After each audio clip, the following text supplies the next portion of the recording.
Hi friends, आज हम लोग पढ़ेंगे सोर्सेस ऑफ लॉ।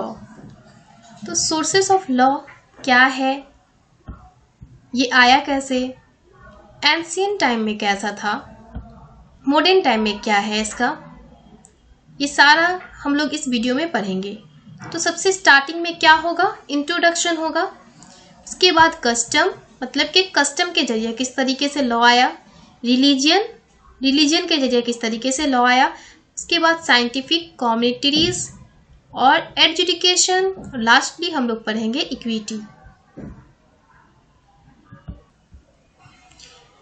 ये कंप्लीटली तौर पे अगर आप अच्छे तरीके से समझेंगे तो आपको सोर्सेस ऑफ लॉ समझ में आ जाएगा। और अगर इस वीडियो से अगर आप समझना चाहते हैं तो लास्ट तक इस वीडियो को देखें और देखिएगा आपको कंप्लीटली तौर पे क्या होगा कि पूरा को सोर्सेस ऑफ लॉ समझ में आ जाएगा। क्योंकि मैं इसमें सिर्फ और सिर्फ मेन पॉइंट बताई हूँ क्या है, ताकि आपको कंसेप्ट समझ में आ जाए।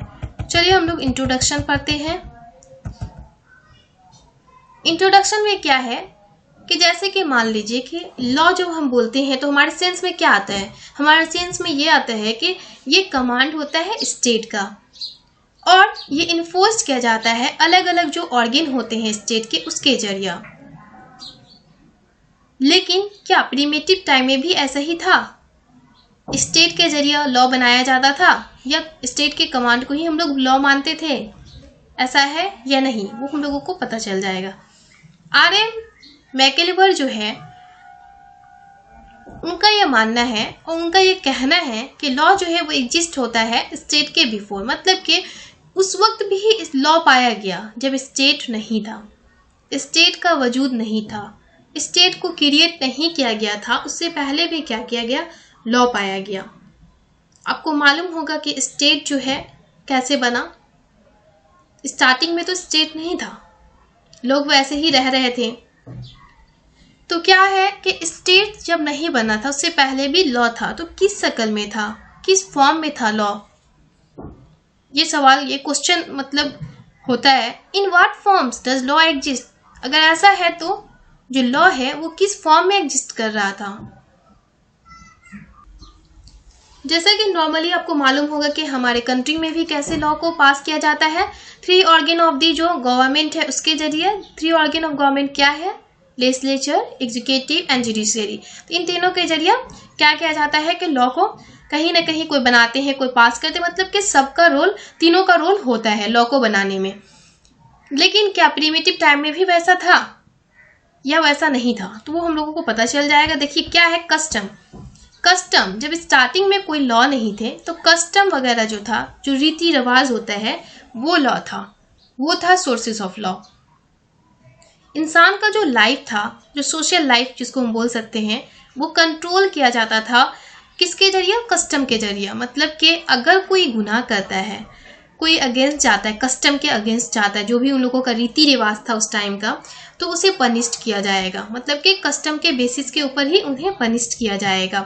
इस टाइप का लॉ उस टाइम पाया जा रहा था। Institution of marriage and family, इस टाइप का मतलब एक मैरिज ऐसे होगा, फैमिली मतलब कि फैमिली और मैरिज जो होगा वो किस टाइप से होगा। ऐसा है ना, अभी कास्ट सिस्टम है तो हाँ, ये कास्ट सिर्फ और सिर्फ उसी कास्ट में, एक ही कास्ट में शादी करेंगे, इस टाइप का जो है। तो उस टाइम में भी कस्टम के जरिए भी ऐसा ही कुछ चल रहा था। फैमिली को लेकर भी कस्टम के बेसिस के ऊपर ही सारा चीज जो है वो सॉल्व किया जाता था। एक इंस्टीट्यूशन टाइप का बना हुआ था। स्टेट जो है वो लॉ बनाएगा। किस लिए लॉ बनाता है स्टेट? ताकि सारा जो प्रॉब्लम है, अगर कोई उसके अगेंस्ट जा रहा है तो उसको क्या करे, कंट्रोल करे। मतलब कि एक इंसान को राइट्स दिया जाए, लेकिन हद तक, इतना ही जितना कि उसके लिए है, दूसरे को नुकसान ना पहुंचाए। उसी वक्त क्या होता है, अगर दूसरे को नुकसान पहुंचता है उसकी बिहेवियर से, तभी क्या होता है कि लॉस जो है वो बीच में आना शुरू हो जाता है। और जो दिन ब दिन, जैसे कि मान लीजिए प्रीमेटिव टाइम में जो है वो क्या था कि इंसान की जो नीड थी वो कम थी, तो इस वजह से क्या है कि प्रॉब्लम भी कम अराइज हो रहे थे। लेकिन अभी जो है मॉडर्न टाइम में अगर हम लोग देखेंगे तो नीड हमेशा बढ़ता जा रहा है। तो बढ़ने की वजह से क्या होता है कि स्टेट को भी उस नीड के मुताबिक क्या करना पड़ता है, लॉ को बनाना पड़ता है। और इसी वजह से क्या हुआ, लॉ भी चेंज होता गया। कस्टम की शक्ल में तो था स्टार्टिंग में। अभी भी कुछ कुछ ऐसे लॉ है जो कस्टम को फॉलो करते हैं, लेकिन ऐसा नहीं कि कस्टम के तक ही वो टिके हुए हैं, बल्कि उससे भी ज्यादा उनको हमेशा अडेप्ट करना पड़ता है, न्यू लॉ को अडेप्ट करना पड़ता है। दूसरा है रिलीजियन। रिलीजियन भी क्या है, एक इम्पोर्टेंट सोर्सेस ऑफ लॉ है। प्रिमिटिव टाइम में हम लोग क्या देख रहे थे, कस्टम और रिलीजियन जो था वो दोनों इंटरट्यूट था, दोनों एक दूसरे से जुड़े हुए थे। कस्टम के बेसिस के ऊपर जहाँ डिसीजन लिया जाता था, वहाँ रिलीजन के बेसिस के ऊपर भी लिया जा रहा था। तो ये दोनों क्या हुआ कि क्लोजली दिखना शुरू हो गया कि हाँ, कस्टम और रिलीजन जो है दोनों क्या है, कहीं ना कहीं लॉ के तरह काम कर रहा है।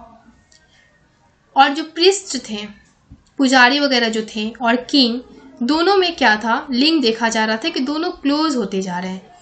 रिलीजियस और पॉलिटिक्स जो है ये दोनों क्लोज था। तो एंशियंट रोमन में भी दिखाया जा रहा है कि एंशियंट रोम में भी क्या है कि रिलीजियस रूल्स को भी फॉलो किया जाता था लॉ के तौर पे। मतलब कि जो इंसान का रिलीजियन था, जिस टाइप का जो उसका रिलीजियन कहता था, उस बेसिस के ऊपर भी क्या है, लॉ बनाया जा रहा था। यहाँ तक कि अगर अभी भी हम लोग देखेंगे, वो तो एंशियंट का बता रहा है, लेकिन अभी भी क्या है, इंडिया में देखिएगा आप तो पता चलेगा कि जो हिंदू हैं और मुस्लिम दोनों का क्या है कि सेपरेट लॉ है, दोनों का अलग अलग लॉ है, और दोनों अपने लॉ के मुताबिक ही न रिलीजियस लॉ जो है उसके मुताबिक चलते हैं। और उनका जो ये लॉ है क्या है, वो बिलीव्स के ऊपर, उनके जो बिलीफ है, उनका जो रिलीजियस प्रैक्टिस है उसके ऊपर टिका हुआ है। तो इस तरीके से क्या हुआ, जो एंशियंट टाइम में लॉ था वो ऐसा नहीं कि वो खत्म हो गया, बल्कि उसके साथ और भी ज्यादा ऐड कर दिया गया है। नीड जो बढ़ रहे हैं, ज्यादा जब इंसान है और ज्यादा इंसान होने की वजह से क्या होगा, ज्यादा जब लोग होंगे तो लॉ भी क्या है कि ज्यादा बढ़ाना पड़ेगा। इसलिए नीड्स के मुताबिक जितनी जरूरत होती है उसके मुताबिक हमेशा लॉ बनता रहता है। लेकिन जो प्रिमिटिव टाइम में जो हिंदूज और मुस्लिम्स के लॉ थे, वो अभी भी देखा जाता है कि कहीं ना कहीं इनका जो लॉ है वो सेपरेट है, और वो अभी भी अपने लॉ को, अपने रिलीजियस लॉ को फॉलो करते हैं। तो ये दूसरा इंपॉर्टेंट सोर्स था रिलीजियस। सबसे पहला था कस्टम, दूसरा है रिलीजियस। मैं उम्मीद करती हूँ कि आपको समझ में आ गया होगा दोनों। अब थर्ड हम लोग पढ़ेंगे साइंटिफिक कम्युनिटीज। इसमें क्या थे कि जो ज्यूरिस्ट लोग थे और एडिटर लोग जो थे वो देते थे लॉ। मतलब कि हर दौर में, हर एरा में क्या था, कोई एक्सपर्ट होते ही होते थे। तो एंशियंट टाइम में हो या मिडिल बोले या मॉडर्न टाइम बोले, तीनों में आपको कोई ना कोई ऐसे पर्सन मिलेंगे जो एक्सपर्ट होते थे लॉ में। तो वो ज्यूरिस्ट वगैरह जो थे और एडिटर वगैरह, जो ज्यूरिस्ट उसे ही कहते हैं जो लॉ में एक्सपर्ट होते हैं, तो ज्यूरिस्ट और एडिटर वगैरह जो थे वो लॉ देते थे। और उनका जो ओपिनियन होता था उस टाइप के लॉ, मतलब कि जो बहुत ही अच्छे पर्सन होंगे, जो बहुत ज़्यादा जानकार पर्सन होते थे, उनका जो ओपिनियन होता था उन्हें ही, उनके ओपिनियन को लॉ के टाइप का माना जाता था। मतलब कि लॉ, उनके ओपिनियन, जो भी वो ओपिनियन देंगे कि हाँ इस टाइम ऐसा होना चाहिए, तो उसे मान लिया जाता था। और ऐसा लगता था कि वो जो कह दिए वही वो लॉ बन गया, उनके ओपिनियन ही लॉ बन जाता था एंशियंट टाइम में।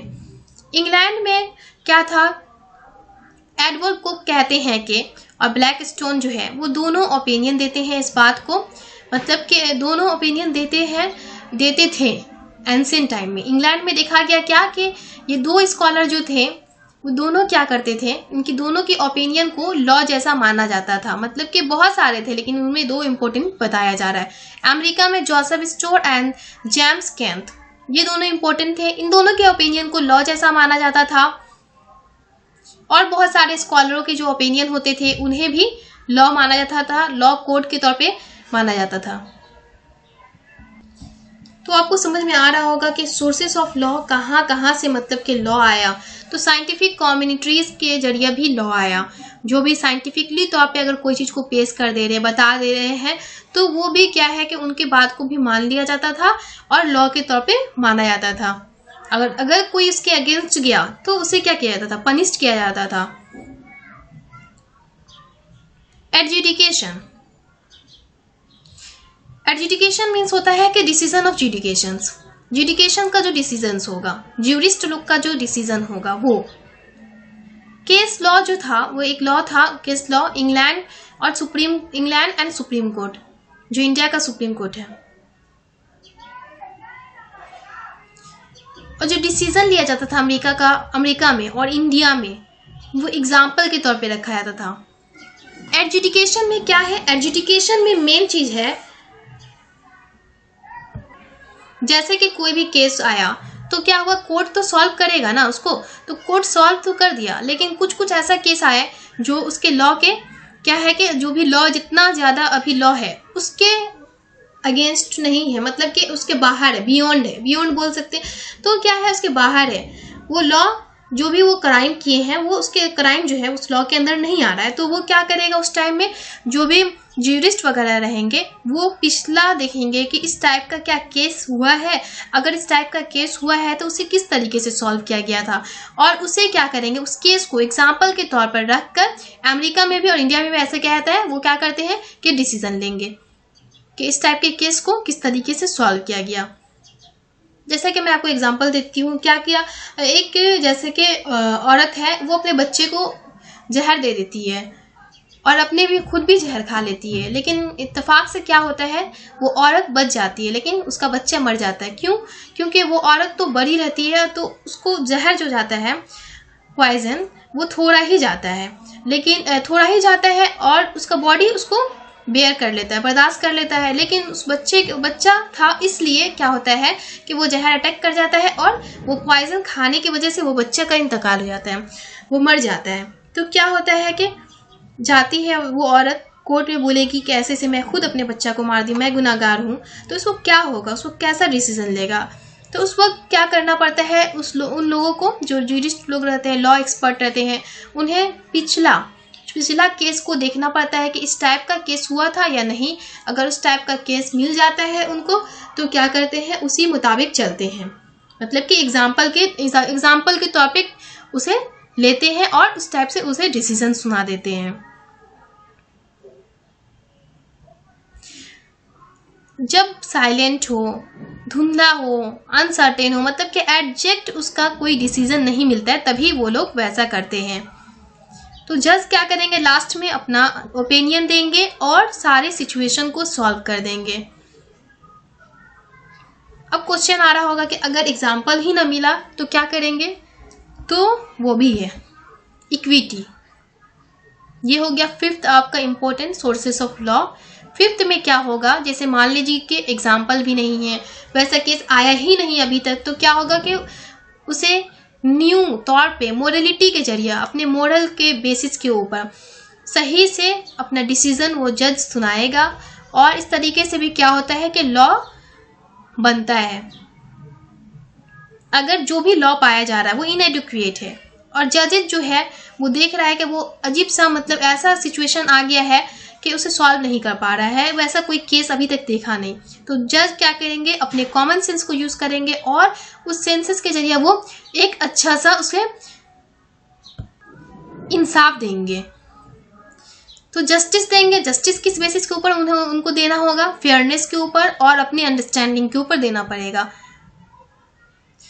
अगर इक्विटी को हम लोग देखेंगे तो ये क्या होगा, ड्राइव होगा नेचुरल जस्टिस के जरिए। और इक्विटी जो है वो देखा जाए तो एंशिएंट रोमन लॉ जो है, एंशिएंट रोम में भी यूज किया जाता था लॉ के जरिए, लॉ के तौर पे। तो एंशिएंट टाइम में भी यूज किया जाता था, लेकिन अभी भी ये यूज किया जाता है इक्विटी। जब ऐसा कुछ सिचुएशन क्रिएट हो जाता है जो मतलब कि कभी आया ही नहीं, तो लॉ बन जाता है। जजेस जो है वो क्या करते हैं, वो अपने मशवरा से, अपने मोरलिटी के बेसिस के ऊपर लॉ बना कर देते हैं। तो ये लास्ट था। मैं उम्मीद करती हूँ कि आपको समझ में आ गया होगा क्या है सोर्सेस ऑफ लॉ। अगर समझ में नहीं आया तो फिर से रिपीट कर आप इस वीडियो को देखिए, जरूर समझ में आ जाएगा।